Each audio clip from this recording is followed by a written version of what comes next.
535 ಕೋಟಿ ರೂಪಾಯಿ ಇದು 535-45 ಕೋಟಿ ರೂಪಾಯಿ ಕೆಲಸ.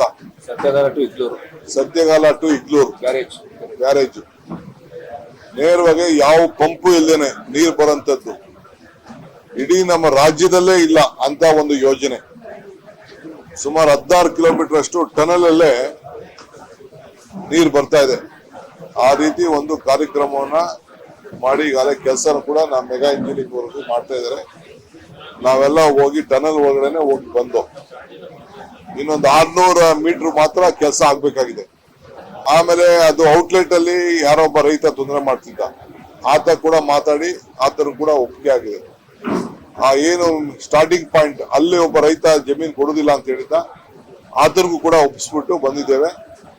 ವಿಶೇಷವಾಗಿ ಚನ್ನಪಟ್ಟಣಕ್ಕೆ ಇಡೀ ಸಂಪೂರ್ಣವಾಗಿ ಕಣವ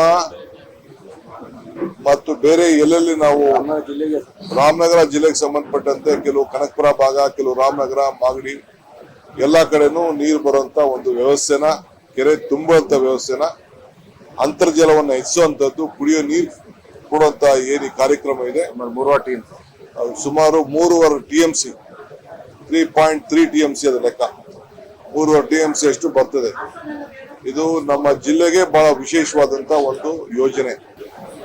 ಸೊ ನಾವು ತಮಿಳುನಾಡಿಗೆ 177 TMC ಕೊಡ್ತೀವಿ, ಅದರಲ್ಲಿ 3.3 TMC ಇಲ್ಲಿಗೆ ಬರ್ತದೆ.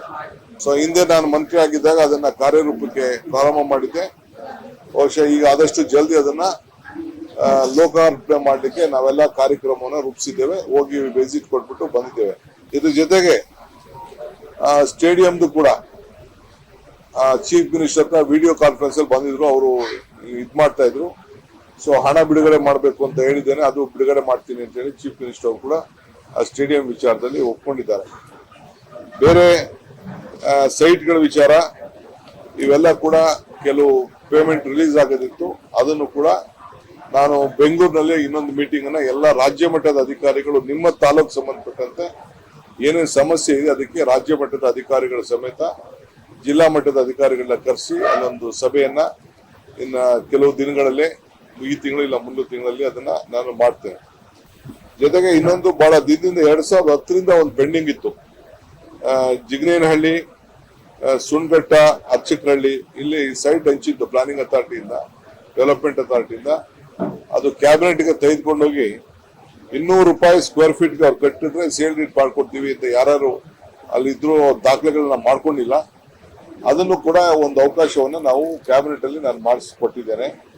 ಅದು ಕೂಡ ಸಾರ್ವಜನಿಕರು ಯಾರು ಅದನ್ನ ಉಪಯೋಗ ಪಡ್ಕೊಂಡಿಲ್ಲ, ಕೆಲವರು ಮಾತ್ರ ಅದನ್ನ ಪಡ್ಕೊಂಡಿದ್ದಾರೆ. ಮಿಕ್ಕಿದವರೆಲ್ಲ ಕೂಡ ಅದನ್ನ ಯಾರು ಪೊಸಿಷನ್ ಇತ್ತು, ಸ್ಯಾಂಕ್ಷನ್ ಆಗಿತ್ತು, ಅವರೆಲ್ಲ ಕೂಡ ಈ ಸೌಲಭ್ಯನ ಉಪಯೋಗಿಸ್ಕೊಳ್ಬೇಕು ಅಂತ ಹೇಳಿ ತಮ್ಮ ಮುಖಾಂತರ ನಾನು ಅವ್ರಿಗೆಲ್ಲ ಮನವಿ ಮಾಡ್ಕೊಡ್ತೇನೆ. ಏನ್ ಬೇಕಾದ್ರೂ ಅವಶ್ಯಕತೆ ಎಷ್ಟಿದ್ರು ಮಾಡ್ಕೊಡ್ತೀನಿ. ನಾನೇ ಮಂತ್ರಿ ಇದ್ದೀನಿ, ಈಗಾಗಲೇ 150 ಕೋಟಿ ಇಲ್ಲಿಗೆ ಕೊಟ್ಟಿದ್ದೀನಿ ಸ್ಪೆಷಲ್ ಆಗಿ. ಅದೆಲ್ಲ ರಿವ್ಯೂ ಮಾಡ್ತಾ ಇದ್ದೀನಿ. ಪ್ರತಿಯೊಂದು ಅರ್ಜಿಗಳನ್ನು ಪ್ರತಿಯೊಂದು ರಿವ್ಯೂ ಮಾಡ್ತಾ ಇದ್ದೀನಿ. ದೇವಸ್ಥಾನಗಳಿಂದ ಹಿಡಿದು ಇಂಡಿವಿಜುವಲ್ ಅರ್ಜಿಗಳಿಂದ ಹಿಡಿದು 2,500 ಮನೆ ಇನ್ನ ಉಳ್ಕೊಂಡಿದೆ. ಯಾರ್ಯಾರು ಮನೆ ಬೇಕು ಅವ್ರಿಗೆಲ್ಲ ಕೊಡ್ಬೇಕು. 5,000 ಮನೆ ಮುಂಜೂರಾಗಿದೆ, 2,500 ಮಾತ್ರ ಅರ್ಜಿ ಹಾಕೊಂಡಿದ್ದಾರೆ, ಫೌಂಡೇಶನ್ ಹಾಕೊಂಡಿದ್ದಾರೆ. ಆ ಫೌಂಡೇಶನ್ ಎಲ್ಲ ನಾವು ಹಾಕಕ್ಕಾಗಲ್ಲ, ಅವರೇ ಮಾಡ್ಕೋಬೇಕು. ಯಾರ್ಯಾರಿಗೆ ಹಾಕ್ತಾರೆ ಅದ್ರ ಕೊಡಕ್ ಮಾಡ್ತೀನಿ. ಒಂದು ಬೆಂಗಳೂರಲ್ಲಿ ನಮ್ಮ ಜಮೀರ್ ಖಾನ್ ಅವರ ಅಧ್ಯಕ್ಷತೆಯಲ್ಲಿ ಅವರು ಕೆಲವರು ಇದನ್ನ ಮನೆಗಳನ್ನ ಅಪಾರ್ಟ್ಮೆಂಟ್ ಕಟ್ತೀವಿ ಅಂತ ಹೇಳಿದ್ರು, ಹೈರೈಸ್ ಬಿಲ್ಡಿಂಗ್ ಅಂತ ಹೇಳಿದ್ರು. ಅದನ್ನ ಬೆಂಗಳೂರಲ್ಲಿ ಮೀಟಿಂಗ್ ಮಾಡ್ತೀನಿ. ಅದಕ್ಕೆ ನಾನು ಏನೇನು ನಾವು ಮಾತು ಕೊಟ್ಟಿದ್ದು ಎಲೆಕ್ಷನ್ ಟೈಮಲ್ಲಿ ಎಲ್ಲ ಪಟ್ಟಿ ಹಾಕೊಂಡು ಎಲ್ಲ ಇಲಾಖೆದು ರಿವ್ಯೂ ಮಾಡಿದ್ವಿ.